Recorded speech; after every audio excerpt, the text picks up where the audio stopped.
The doctor in front of your name. Yeah, because I wonder, like, the type of damage that does when we do listen to society that does tell us that, oh, Black Yes. people are inherently aggressive. We're inherently criminals. Like, it's just something that we do. It's Black on Black crime, if you will, was built on this very theory, right? Yeah. Like, when we internalize this, I wonder, like, how do you feel like that can impact us and our overall self-esteem?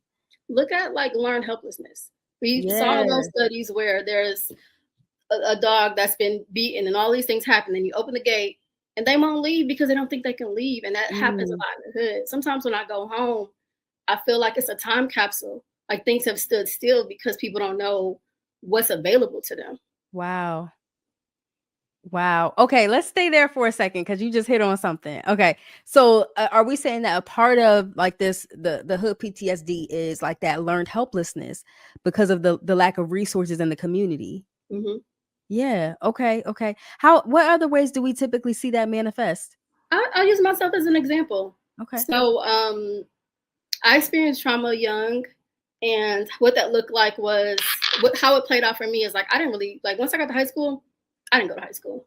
I skipped a lot of school. I didn't really go. You know how rappers sometimes they'll be like, their teacher said you never gonna amount to anything, and you'll be like, nobody said that to you.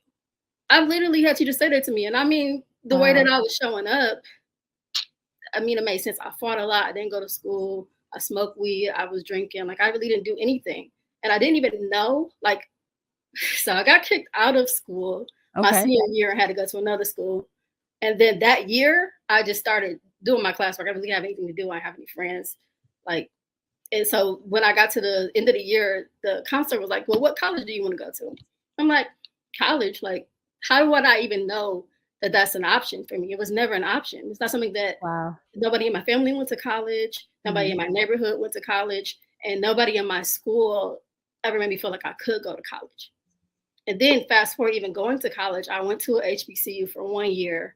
And because I didn't have any resources or support or knowledge, I couldn't stay. I couldn't afford it.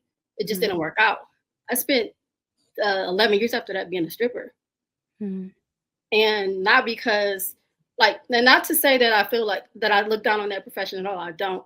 But would I have chosen it if I knew that I had other options? Okay. Yeah, what you're saying makes so much sense. I didn't know all these like other parts of like who you were, because we only had like what 30 minutes on the panel together. Yeah. But it sounds like what you've studied, like you literally lived it. Yeah.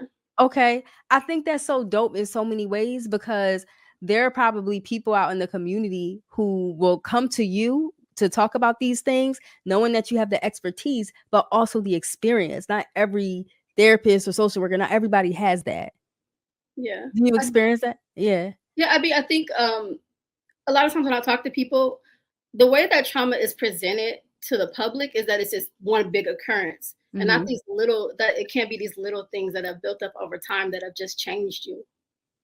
So I think it's helpful that for me, I like to bring myself authentically. Like I'm not like telling these stories in session, but I am very, very, it's very important to me to look at the whole person, the whole picture.